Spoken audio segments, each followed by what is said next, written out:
દાહોદ જિલ્લાના Garbada police station મથકે જિલ્લા પંચાયત સભ્ય વિરુદ્ધ પોલીસ ફરિયાદ નોંધાઈ. આજ તારીખ 8/3/2026 રવિવારના રોજ સવારે 10 કલાકે આપેલ માહિતી અનુસાર દાહોદ જિલ્લા શિક્ષણ સમિતિ ચેરમેન તેમજ જિલ્લા પંચાયત સભ્ય કમલેશ માવી વિરુદ્ધ ગરબાડા પોલીસ સ્ટેશન મથકે ફરિયાદ નોંધાઈ છે.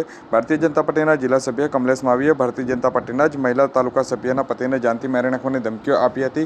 વિકાસના કામોની માંગણી કરનાર યુવકને ચેરમેન કમલેશ માવીએ ફોન પર બીભત્સ ગાળો ભાંડી અને સત્તાનો નશો બતાવ્યો હતો. મહિલા સભ્ય માટે પણ અત્યંત અશોભનીય ટિપ્પણી કરનાર કમલેશ માવી સામે ફરિયાદ નોંધાતા ભારતીય જનતા પાર્ટીમાં પણ ખળભળાટ મચી જવા પામ્યો હતો. ગરબાડા પોલીસ મથકે કમલેશ માવી અને બાબુ સોડિયા નામના વ્યક્તિ પર BNSની વિવિધ કલમો હેઠળ FIR નોંધવામાં આવી હતી.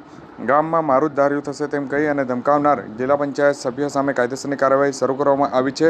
મહિલા પ્રતિનિધિત્વનું પણ ઘોર અપમાન કરનાર શિક્ષણ સમિતિ ચેરમેન વિરુદ્ધ ધરપકડ માટેની પંથકમાં ઉગ્ર માંગ ઉઠવા પામી છે. શિસ્તબદ્ધ પાર્ટીના પદાધિકારીઓએ મર્યાદા ઓળંગતા દાહોદના રાજકારણમાં પણ હાલ ખળભળાટ મચી જવા પામી છે. કાલે સાંજે કમલેશ માવીનો ફોન આવ્યો હતો મારા ફોન પર, તો મને એમ કહે છે તારે કયા કામ જોઈએ છે એમ કહીને એને ગાળો બોલી અને જાનથી મારી નાખવાની ધમકી આપી. અને ગરબાડા તમે આવો કે વાટઘાટમાં ગમે ત્યાં તમે મને મળશો તને જાનથી મારી નાખે એવું પણ બોલ્યા છે. એટલે એને કડકમાં કડક કાર્યવાહી થાય એવી મારી માંગ છે. અને ગરબાડા પોલીસ સ્ટેશને અમે ફરિયાદ આપવા આવ્યા છે. હમણાં ગ્રામજનો બધા મળીને આવ્યા છે ત્યારે એને કડકમાં કડક કાર્યવાહી થાય એવી મારી આશા છે. શું નામ છે તમારું? ઘણા પરેશભાઈ લીંબાભાઈ.